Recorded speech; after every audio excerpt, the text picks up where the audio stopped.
Baniriza ku Soul TV enkyaliro tutandika wiiki mpya munyo ku macha sawa 2 zennyini olwakusatu tubeera ne Honorable Godfrey Kiwanda Ssuubi ye National Vice Chairman wa NRM tubeera ne Harold Kaija ye Deputy Secretary General w'ekibiina kya Forum for Democratic Change FDC. Baniriza amanya gange zetusima Apollo kubaganya birozo ku nsonga ezigenda maaso mu ggwanga Uganda era bingi bigenda maaso mu Parliament mu ggwanga lino okutwaliza wamu naye katwanirize Honorable Godfrey Kiwanda Ssuubi akubuuzeeko tutandika okubaganya ebirowoozo. Mbalamusizza mikwano gyaffe mwenna abatulaba ku munyo ku macha. Nze Kiwanda Godfrey Ssuubi ndi National Vice Chairman wa National Resistance Movement ate chairperson wa Kisoboka campaign.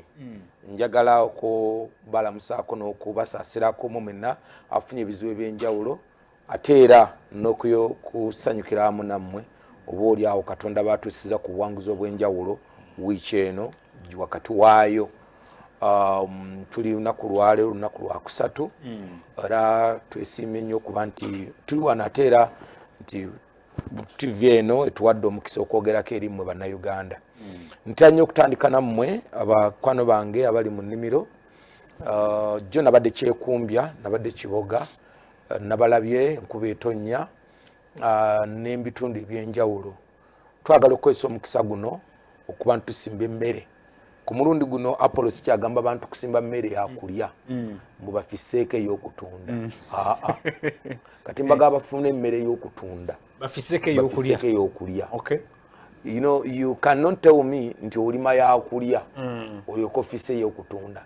Ojja kusigala ng'oli mwavu because already oba omaze okwesetinga wawookoma. Ngamba mu kulya wawookoma in terms of how much do you want for food. Because food actually is very little. Nakoze twali makasoli ne vero ne twali makasoli nga mungi kane ngamba naye santu alitumwa kulya ne tujjako kilo bisatu ntitwabazi kube mwaka unga tetunywako obuja n'abakozi ku mulimu ne ngamba then bunaku kye ngamba abantu nti mulimu emmere y'okulya mufiseeko y'okutunda. It's a wrong perception. This must be changed. Actually, the president told Gamba people should grow enough food for it, then for domestic, then they remain with some okutunda. No, kitegeza nti omuntu obwongo bwe kubanga omuntu amala okusettinga nti agenda kulya kilo bisatu ezakaso. Then alima bitano. Alyoka afiseeko ebibiri ebyokutunda. So the message should be lima mmere ya kutunda. Uganda can be a food basket for the rest of the East African countries.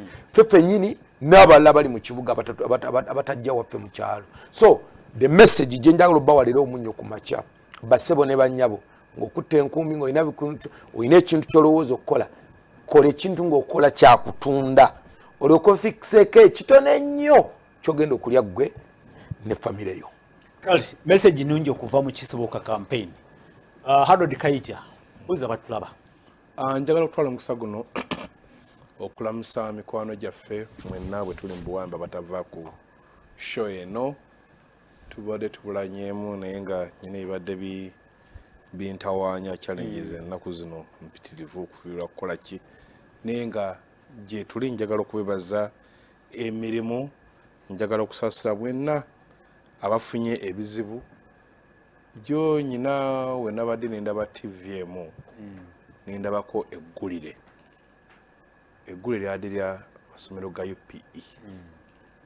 Essomero erimu ly'Ekanyumu primary school eri Kuumi akiya party president waffe gyava ng'abaana balinga nkoko za broiler babasomeseza bali wansi abe balifunye omukisa bali munda ng'abalala bali bweru nga temulimu wadde entebe kati omusomesa walinga obeera mu nkoko ono ye mulonzi ne vero bazibeeramu nga bwazibeeramu abaana tebalina kyakulya bwe batuuka ku ssaawa za langi ng'abasinga batandika okudduka okunoonya emiti gy'emiyembe banoonyeeko kye balya bw'abaana bali 16 Edimasa yali ateeseza nti buli mwana ettaamu aleeteyo kilo 10 ez'akawunga 5 ez'ebijanjaalo ne 15 ezo babifumbenga kilo 5 kilograms. Naye bw'abaana basobola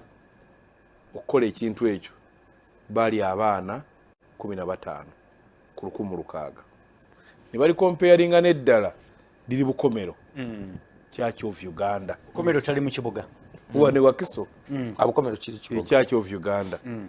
Yo Bukomero kiyasinzeeko nti nga at least bambala ku uniform naye nga bali balinga baana ba kukyala empale zimu ziri mu ebitulinga walamu ka uniform ka pink nabo ne bagezaako ekintu kyaki kintu kyemmere ngera abaana bonna kibakaba ekyasinzeeko nti abateso nga bomanyi n'abalango balwana nnyo okuyiga oluzungu era nga bwolaba omwana ali mu P7 ng'omulaba akola ki alwogera bwe bazze bafe abeeno nga bo boogera Luganda ku interview naye nga era nga nabo ekintu kyemmere kino kakati ngabulaga nti sobola kusoma kakati nenzukira nti in 1 week emabega twabadde Kamuli nga tukoze emyaka 6 ija Honorable Salam Musomba Ssaabasumba we Kampala Semwogerere Dr. Semwogerere yabadde omugenyi omukulu ne kibatunyumiriza nga Salam badandikira okusoma enamwendwa nga gwe yasoma naye kanso wa Lubiri kanso wali mukasomero ak'ebiseera ebyo yafuna nnya I think would have been the best student mu Uganda ng'avudde namwendwa n'avuga n'abeera one of the best students e Makerere ng'afuba otuseeyo olwaleero mweno setup gye tuteeseteese akyasobola kuvaayo omwana akyasobola okuveeyo ow'ennya oba bw'aba azifunye n'asobola okugenda okusomera mu secondary asobola okugenda e Makerere akole amateeka kubanga olwaleero mwami Kiwanda simanyi oba okimanyi nti amasomo ge bayita first world schools abaana gye bateeka choices bw'oteekayo choice nenteekayo nange wange newateekayo kati nga bagamba commitment fee obutasukka weeks 2 okuwa ekifo yes kakati bano baba bakyeyiya nga waliwo bali ababaguuda bakama ba Kiwanda abakoze akasente Kiwanda zagala muteekamu nga bali abaguumise nga tebalina max zigenda mwago masomero kakati gwe wange nowa Kiwanda tuba tukyeyiya ebifo babigula nga babigula kakati ogenda okwesanga omwana alina max 10 ali mu kusoma mu kifo eky'omwana ow'ennya kubanga ow'ennya tasobodde kusobola so Kiwanda mweri njagala tufune obudde tudiscussing economic model yokuba ndaba kyoli mu kulwana tekikwatagana kyali mu kuvuga navuga byanfuna naye yes nanti kyali mu kuvuga tekikwatagana ne banne kibavuga bogeno kinga sima myoga bogeno kiyampalish modo ogenda okulaba nga nogoba Kiwanda NRM atula kabalaza Kiwanda aliko bibye bano mulaba ayagala abantu babagala neta ina tools zikola zivuga kyalina kakati abagamba ateri babagamba bilala ebina amanya agawomerera nenga temuli mukite muli muwaka kati bwo ulya PDM nale mwa Museveni nga lwanagana nayo no ulira abajimu ngo kati singa Kiwanda iki kifo kibawa kibaja singa project kubajiwa na ne bagimwebuuzako na oba nagikyusa muko gwawabuuza omugenzi guli nga tanafa omugenzi governor yaleka 2010 Emmanuel Mutebile yes nga tugaye nti abantu ebitundu ana ku buli 10 bibatali mu cash economy bamala omwezi nga tebakote ku siringi bali bagenzi ne banoonya abantu abali luddawa kwanga first of all inokumanya ki abantu abali luddawa kiki ekibaganya okuyingira mu cash economy sente ze betaaga oba betaaga kubateekateeka n'okuba ku byo bateekateekera kakati gwe n'okukwata ssente n'ogamba ng'olibaga buli muluka gye bali milioni 10 zezijja yes n'ogamba buli muluka gye bali yeba myth oba oli mu kulimba kyova bino bye tugamba yogamba nti tudividing buli muluka ssente bwezityo kyova waki weebuuza nti buli project gye bagamba ejja abantu mu bwavu tebajjamu eyongera kubateekayo naye abantu abatono abagikwatako bibakola ssente I think seriously simula bakiwana ama platform okwoga olwa president Kiwanda nti Kiwanda nawadde ensonga kakati ogenda okukebera banne enkya n'oluga kati Kiwanda yalibadde mukama waabwe by verse of being vice chairman namba 4 kaga nti banna ekintu kino kifu mu kijeeyo okujja tugende bali balina ebigendererwa birwala Kiwanda tebakala yakugambye nti tebamuwa platform sigira kwa singa bagimuwa singa byayogera singa lwa balaba byogera NRM bw'olaba boogera olaba nga Kiwanda si mukama waabwe ne programu zibaliko ndala Kiwanda bado baba balina gye bagenda nga loka agenda kalala bwaga nga tekuli ate kuliko AOB manyo kubirako AOB osokuyisaawo ensonga yo any other business tekate kubaako oba malanga baggalawo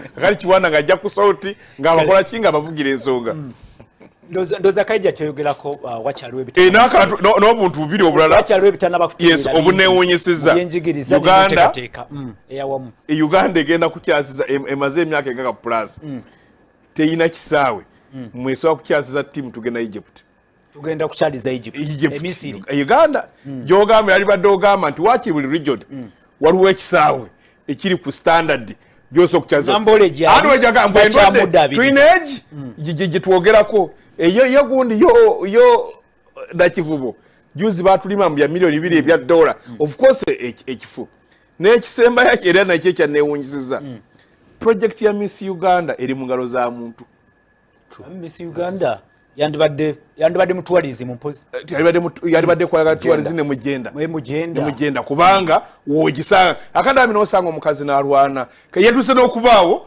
nebe kifaananyi ky'omuwala ndozi kubanga bambi kapasite y'okuŋŋanya ssente n'okugipushinga etegeeyo eyalibadde national event nga buli wamu mu masomero yonna bajja banoonya muwala kyoyo asobola okukwata fulaga ya Uganda n'agivuga global level n'agivuga gwanga batunuulira bamudiramu Uganda akati bw'amala okuwangula ogenda okulaba unamuyise kutina oli akoze atya naye nga yatuuza atya bibagamba bataasiga Uganda byakwerandiza nakweyiyiza ebiseera ebisinga baga tugenda kutugamba Uganda olemwa Soul TV kuli program amunye kumacha honorable Kaija Harold munakibiina kya FDC tuline honorable Godfrey Kiwanda Ssuubi twogera ku bigenda maaso mu ggwanga Uganda ebintu byewuunyisa ate ebirala twabimanyira bya bulijjo honorable Godfrey ndoza kigambo kimu bakwogeddeko mu bino mu nkulakulana nti gwe oli kabalaza ate tukimanyi oli nambanya nze ndowooza ekisinga obukulu kinalabye nti the best gift ekirabo kyokisobola okuwa bannansi is give them peace abantu bawe emirembe batetenkanye freedom yes abantu basobozese take out the basic infrastructure eyetaagisa omuntu okugamba nti okay njagala kukola kintu gundi naye nsobola okituuka kujjo nabadde nyina abakadde wange nabadde nkyalidde ekyekumbya okuva Kampala okutuuka nabadde nkyamirawo 100 kilometers naye oluguudo nenvuga ngo nakyameko omunda just 7 kilometers ate nga nawo nakyameko maram badde kawa bibi walinga about 3 kilometers wadde wetaagisa emmotoka ng'eyange naye ng'olaba nti abantu abo basangayo nga bakola emirimu gyabwe and they are happy kasitobera ng'osobodde okukola ebyo gavumenti ndoza kisinga okuteekako amaanyi kyebakuteekako nti teekawo singa Nanyonja ayagala okukola for example the Miss Uganda pageant yabaddewo ayina infrastructure eriwo emusobozesa because jukira nti we embraced privatization I also believe nti waliwo gundi ne public private partnerships nazo zibeerawo yes waliwo yes okay Kaija kyabadde ayogerako kawaliwo ebintu ebiri kino ga nti maybe tukikozese for the promotion of the country for culture because kati kino nga Miss Tourism yes Miss Uganda it's about culture mulimu bingi abantu kwegiza culture because not just about beauty even about the brain about the confidence abantu n'okumanya nti yes I'm beautiful but I cannot and national pride yes and you don't just use me because I'm just beautiful n'abantu okumanya nti beauty is beyond just omuwala nti omuntu ayina kubeera bwezi na mwalo nga mwana this girl is beautiful but at the same time she akiririza mu bwongo bwe yekirizaamu asobola okukozesa ebyo byayina amagezi ge ne beauty gyayina ne culture ye okupromoting eggwanga lye nakirwanako nnyo even when I was a minister mu ministry of tourism ngangezaako even Miss Tourism ebe organized by the Ministry of Tourism era nayo is done by the private people. Oh. Yes, also done by the private people. So oyinza okusanga nti ebiseera ebimu nti much as we went privatization ne waliwo aspect ezimu ze tulina okupiikingayo for the purposes of national promotion, national unity, n'okubaako ebintu byetulina okuzimba because singa obadde oteeseteese Miss Tourism nga gwe ministry ya tourism olina byeyagala okuteekako essira for example in that particular year. For example oyinza okugamba yagala promotinga Eastern region nogamba this time we are going to have Miss Tourism at Mbare Resort. This time we shall have Miss Tourism in Mbarara. This time but omuntu abanga talina capacity nga muntu buntu bambi ajja kikola nga akikolera Kampala wokka olw'ensonga talina capacity mutwale eri. So bwe tuba ne gundi eno of course government partnership okubanga tusobola okuyingira but I think ekigendera n'ekyakino ekyala kyenjagala abantu batunulako emabega not percent kikyamu naye n'abantu ndoza government ne ministry ne department zalowoozaako nti n'abantu babeka ebintu basobola okukola bonga abantu nasobola okukidrivinga nakituusa kakati Mwami Kaija ayogeddeko ku kigambo ekikulu ennyo probably abantu tebalina okumanya nti bw'otunuulira PDM ekyokuwa abantu ensimbi kinakola tekikola PDM yajjirira abantu 39 ku buli 100 si buli Munauganda. This time kankuli Apollo natutte eddagala herbicides from a very because these are tested chemicals erito muddo natutte liters omutwalo gumu nasanze mu kyala abantu abaguze eddagala ino sinye mitwalo 3 natwalidde kusinya omutwalo gumu mu 9.5 nga bantu basevinga omutwalo gumu ku buli lita. But in the 1 week people had saved on herbicides alone 100 million shillings. Really? Nengenda ku factory nje bomba ebomba mu kyala bantu bagigula emitwalo 12 nenjitwala nga nenjitwala ku mitwalo 6 musinye 15 nentwala natutte 3000 pieces. That means nti ku bomba ezo kabantu kubwa emitwalo 6 je bande bade kale nga abafissa kitegeeza nti that is 18 million shillings ku bomba zokka. Could selective herbicide baji ekola bwe najogera erinnya bajja kumanya promoting a company ekola abantu jibakozesa okukola sizo ne wetu agigula emitwalo 5 kino 6 nakikuze ku factory nentwalira abantu kusinje emitwalo 3.13 nentwala 6000 liters fertilizers eziyambako abantu tuzigula emitwalo 25 mu kyalo ezituyambako kuba ettaka lyaffe ligenze liggwamuko fertilizers nazifunye ni pike n'ebirala bwe natutte tuba tuzigula emitwalo 25 natutte abantu bazigula emitwalo 17 buli nsawo ya kira 50 kitegeeza ku buli nsawo abantu nga basevinga emitwalo 8 by the time we naviridde mu kyalo nga drive yange yokka abantu bagifisizaako miliyoni nga 3.5 350 million shillings kati bano benjogerako it's a class omuntu ajja nga ayina sente ze PDM abo sibegenderera era bw'otunuulira on my drive zange zakisoboka ojja kusanga abantu basimbe line ntuuka mu katawuni ng'ekyamusi nga buli muntu yazze kugula bomba ng'alina emitwalo 6 n'ekitundu munaga njagala 2 bwe tuba tugenza okulima nyamutawuni wange omukulu tulina eka 3 eka 2 eka and kati nga nze kyengezaako okukola nti we must make these people commercial.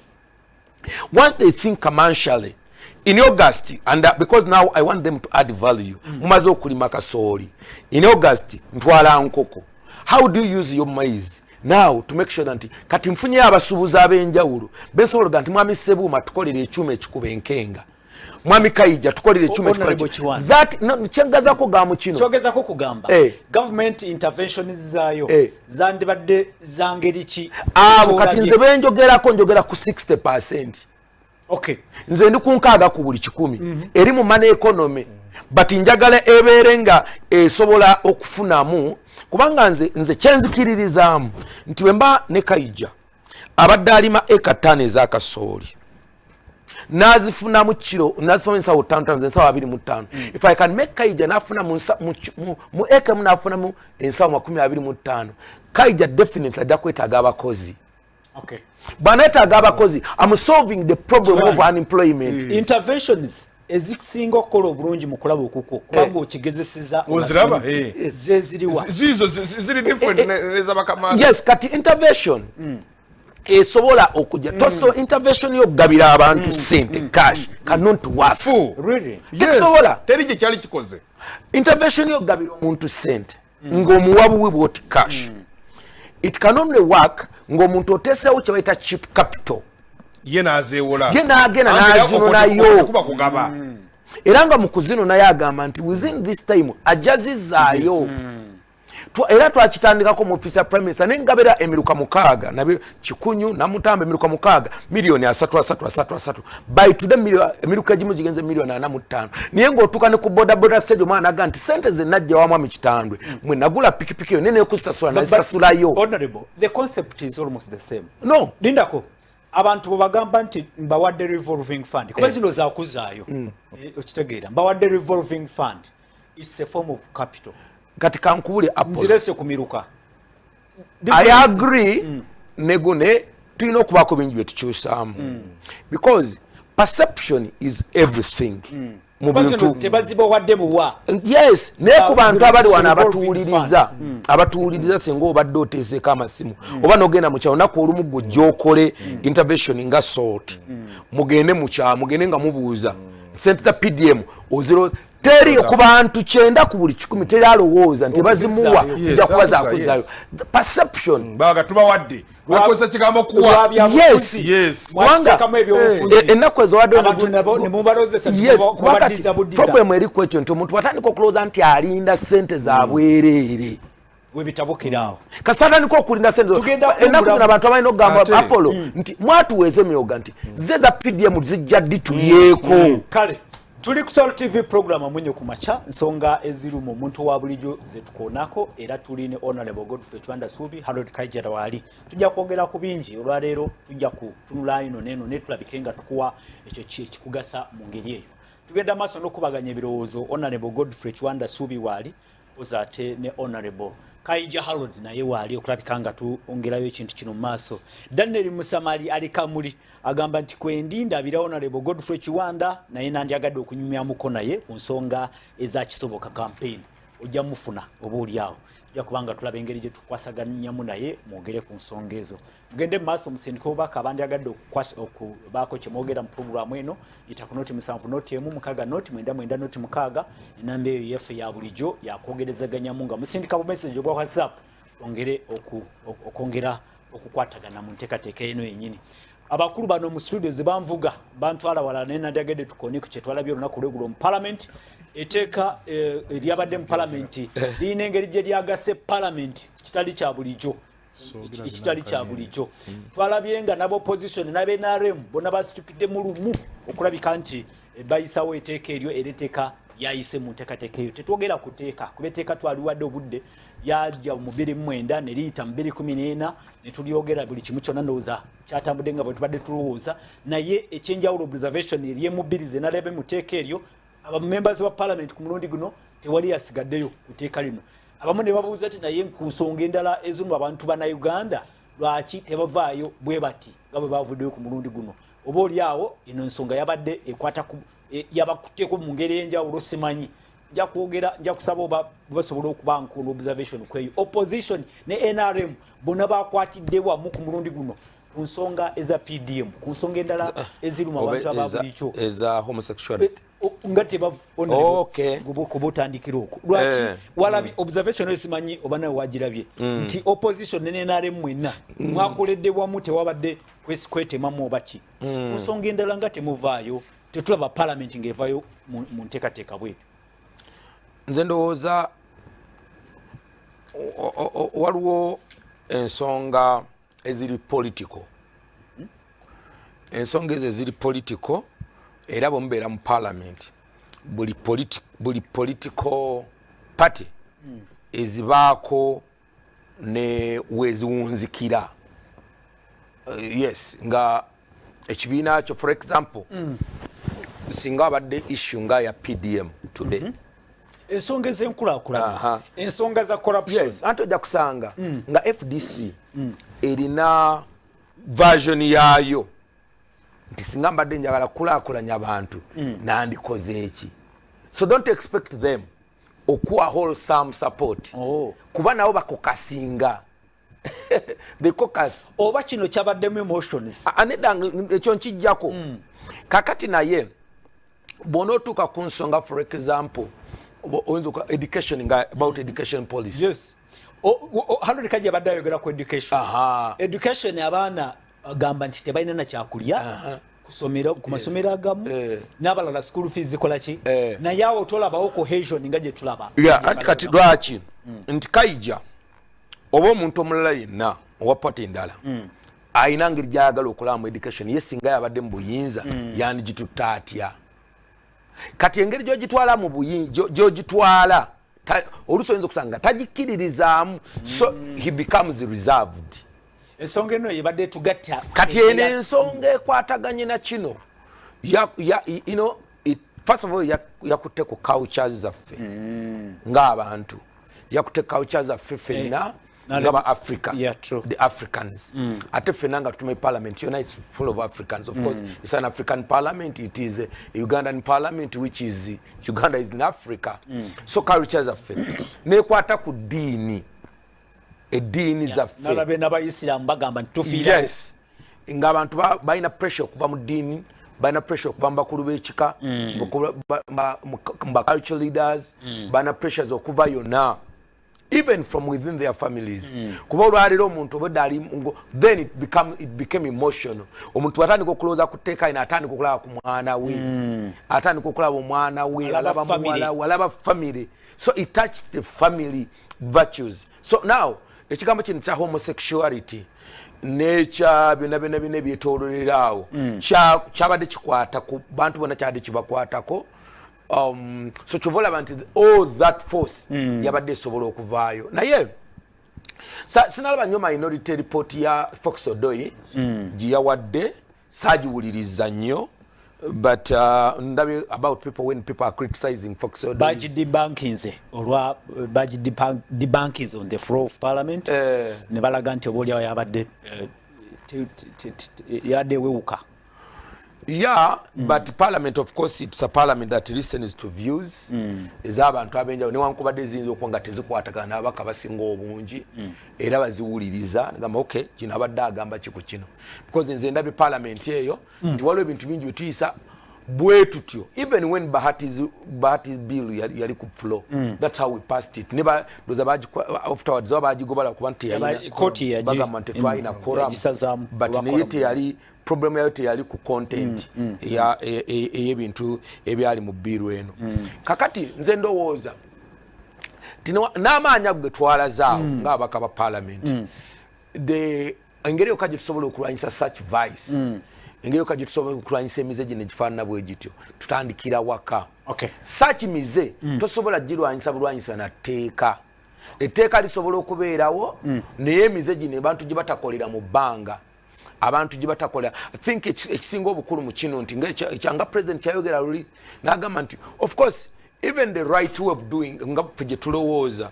nti omuntu yandibadde musajja na mukazi ebikolwa eby'obufumbo naye nabyo tebabikolera mu lujja kakati kye tubuuza lwaki bano ekyabwe oba bakyagala baagala okukikolera tebakikuumireyo mu gundi yaabwe so I'll read about this bill ngitegeere bulungi yonna but gwe kyobadde obuuza nti why much united ku kino nze ndowooza kyavudde ku ndowooza abantu ze tuyina culture background zaffe families zaffe and above all the way we believe in our God. Good. So and Christians and Muslims so kyatugasse nnyo ku abantu bonna bala mu parliament abantu bakkiriza. Honorable Kaija, observation yo kwekyo kyokka kyenjogeddeko nalabye nga Honorable Ssemujunganda muno mu FDC naga nti eno gye twogerako it's a moral issue naye ndaba n'ababba amabati nabo bagikoze eki kati viga yabadde kuki yavudde ku kyolo okuba nti amaanyi gabadde mangi naye tuka ku nsonga ya corruption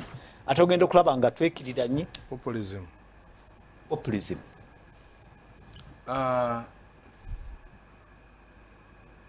bwe twali ekamuli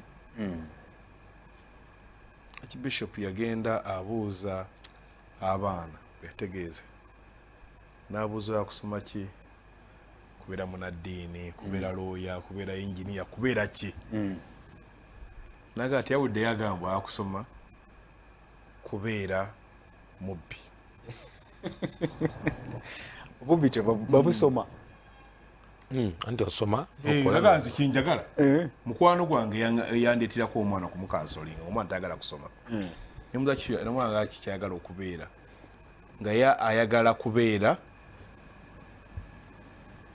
kondakita mu taxi naye nga omanyi kyagala kuba kondakita akwata ki sente ngera omwana nsina okuba omutoze tolega ndoza nga era bulwatulakawonagaga maama obwa driver tabwagala ayagala akwate ku sente akwate ku sente akati wajja ne mutwala mu banka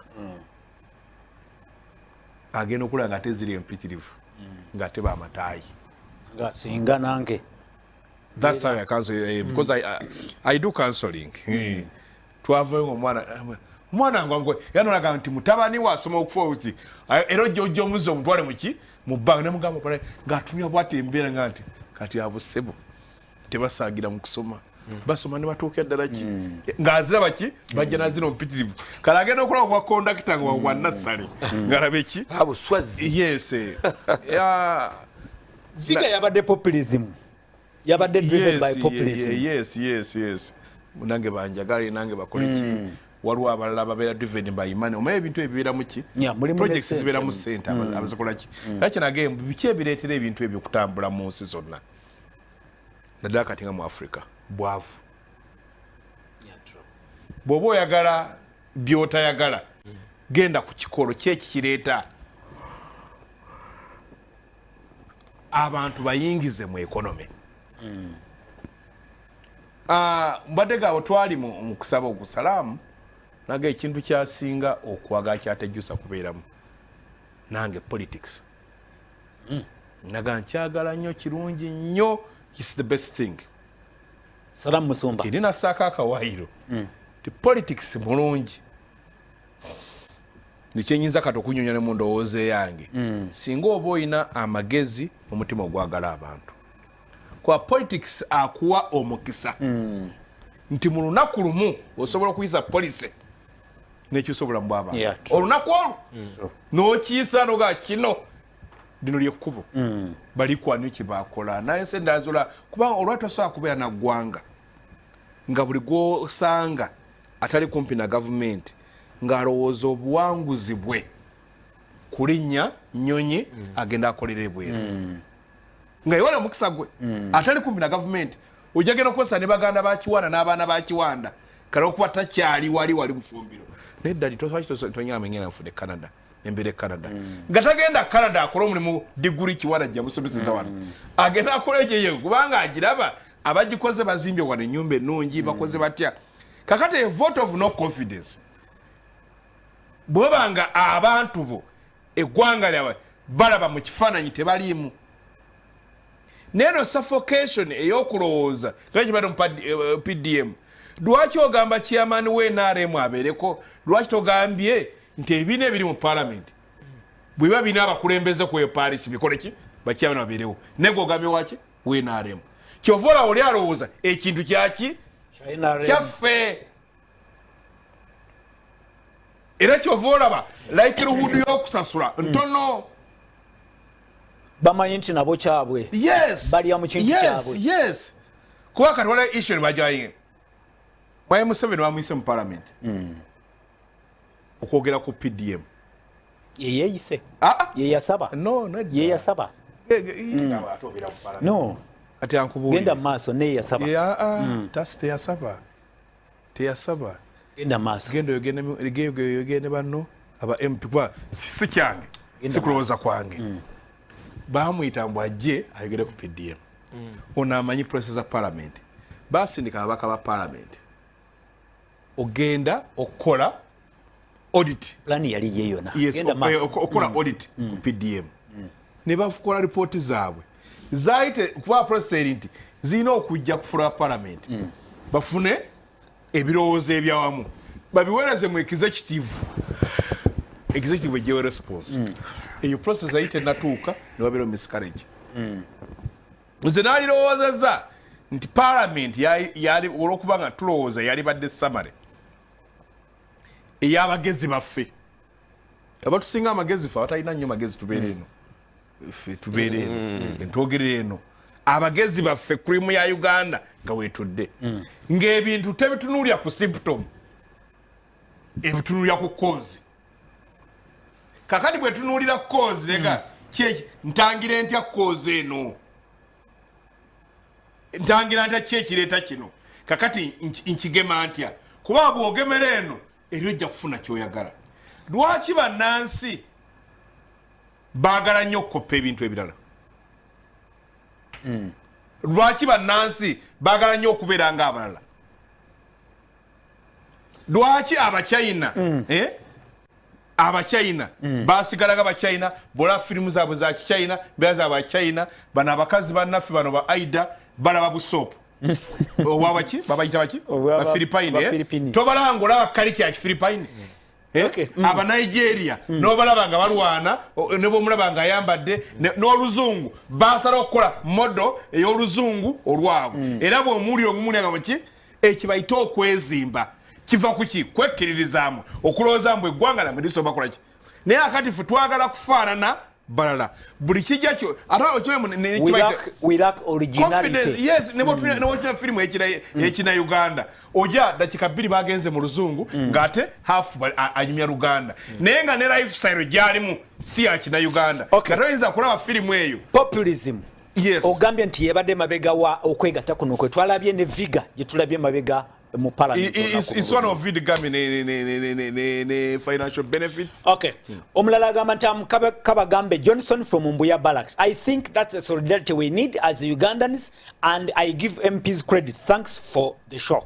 Thanks for this. But the issue of corruption, it is something you can't avoid in Uganda unless you remove politics, because it is the center of all evil things. Anyway, tujja kubanga tufuna ndowooza zammwe.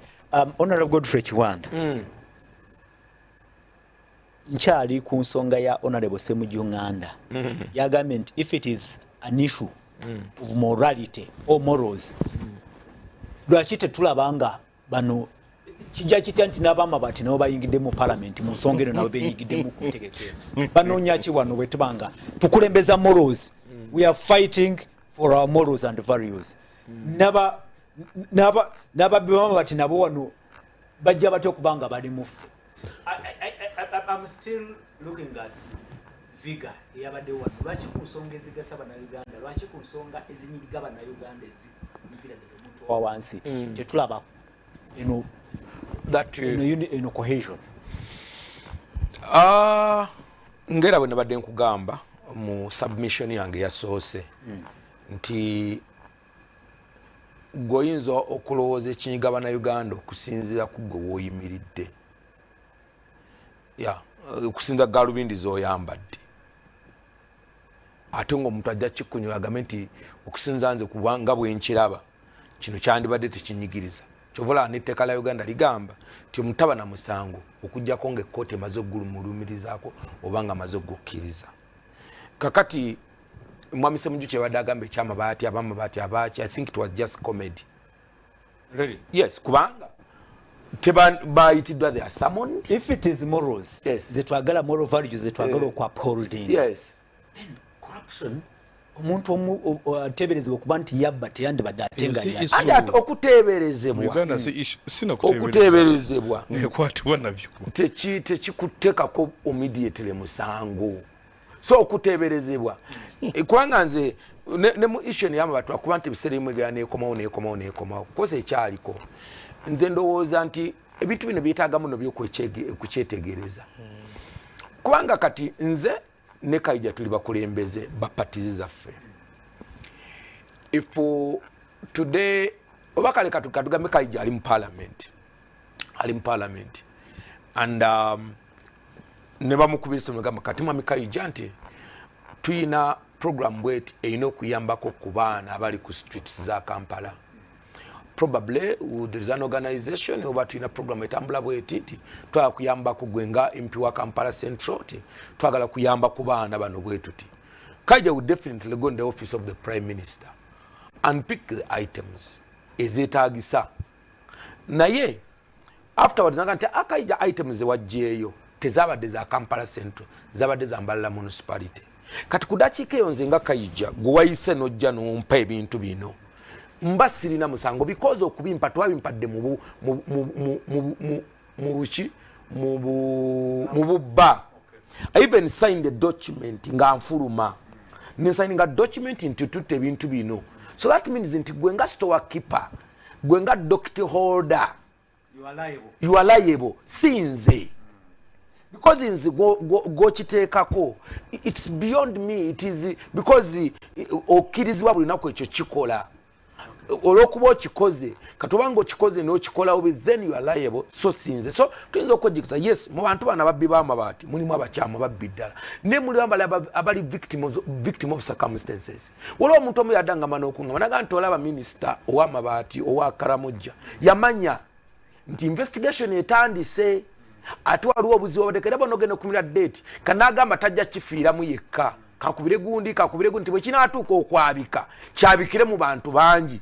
Ate kyova olaba nti ye olwajja mu parliament she admitted nti nzikiriza and she apologized. So olwaleero of course Mami Semujayinza okuba n'ekitutu yabaddemu. I don't know whether that apology was taken or not. Naye olwaleero etteeka lyo ligamba whether you've apologized or not, the investigation must take place. Kubanza okwanga n'okolera apology oyina abalala bangi boyagala okubikkirirako. So kati investigation eyina okuvaayo nti naye wakikola lwaki, weyoko worst waliwo yakozesa kino kyali kitya. So kati kyetugendamu ekyo. So ekyamabaati as of now, we've not made a conclusion nti gundi mubbi, gundi si mubbi, gundi ali bwati. So ekyokubeera mu parliament omuntu n'awagira ekyala tekimuggyako kuba nti nakiri atakiganye agane eno isu eno bweneetuuka Semujju kyayogerako bweneetuuka naga nti gundi so and so naye teyanguwa also nange njagala okumujoyininga Mami Semujju njagala omumujoyininga t-shirt yo beetuuse naga nti gundi ono nga gwe kisibiddeko fena tumusibire ekikooko. Yes, oba bagundi tubasibire ekikookolo ekikookolo ekyasibiddwa eggulo eringa edduka speed eringa edduse empola naye nga zino endala zidduka speed. Iyo omuza kuyayite nga yadda Honorable ndowooza nga tuwumbawumba bino byonna ebitatambudde obulungi nga bw'oyogedde ku PDM n'awolala wonna. What is the biggest problem? Is it corruption? Is it okutabika ebyobufuzi mu nkulakulana? What do you think is the problem? Omanyi people got polls ne balonda ne bagamba so and so is our president, so and so is our member of parliament, gundi chairman wa party, chairman wa district, gundi wa kino. Era ndowooza nti abantu bano bonna babaweereddwa obuyinza, abantu tubawa benefit of doubt. Nze mu kiseera kino kye nsobola okugamba kiri kimu nti if this money comes as a PDM, chovola banagenda mu constituency ntambula mu Buganda yona, I will be in Masaka I think in the next 1 week. Nja kubeera Masaka okumeeting abantu ngokubaga nti okay sente zino zinzo okubanga procedure nebera naye gwe zibanga zikutuuseeko emitwalo 5 kakadde. Please think about this. Tiragenda kuza kakadde. Kola mu sente, kola mu because jukira muntu akimanyi nti eno nsigo. Sente zino zimuweza PDM tezinaako nannyinizo nti za so and so. Kirowooza cha President Museveni, kirowooza cha government ya NRM where I'm the vice chairperson which is led by my chairman. But at the end of that day, sente zino za muwa musolo. Yeah, true. Ate ensigo ya mwe. Boli ensigo obolidde kikolimo. Sente zo beziba zikutuuse, please make something out of it. Okay. Bonobanga tozisize. Nolowooza nti koyiseewo, toyina mulago oyisaawo, gwe nyini gwe weeyisaawo. Bulolya ensigo obolidde kikolimo. Waliwo enjawulo wakati w'empeke n'ensigo. Bw'olima kasooli ofuna mpeke. Bw'ogenda ku dduuka okugula kasooli oyo mulongooseemu hybrid, zo ziba nsigo. Kino ekijja mu nsawo yammwe kye bayita PDM, it's a seed nsigo, si mpeke. Bw'onoogitunuulira ng'empeke ogenda giteeka mu kasepiti ogisiike. Bw'onooteeka mu kasepiti ogisiika egenda kulwaza kansa. Honorable Kaija, kubeereka eddagala. your synopsis, problem eriki ebiganye ebitatambudde. What could the problem? Is it policy? Is it politics? Is it corruption? What is the biggest problem? Of course Kaija ageraga politics. The politics.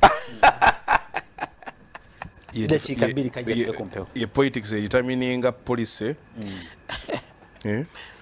Maybe facilitated by corruption. Byonna byeyogedde oyogedde bituufu nti enzanya gye tuzanya ebyobufuzi ate nsiba tera okwogera wano nti abantu bangi naggambye lwaki ffe twagala politics bwesanga munnabyabufuzi tegera bulungi si buli ali mu byobufuzi nti munnabyabufuzi nga bwe ntera okugamba ano nti Kiwanda si w'NRM omwagizi w'NRM ekyo kikyo gw'okyogedde ekyange nkimanyi n'abantu kimanyi bwe kiri tuwesera ajja kweyogerera anti ze kimanyi n'abantu kikola ki mwagizi w'NRM si w'NRM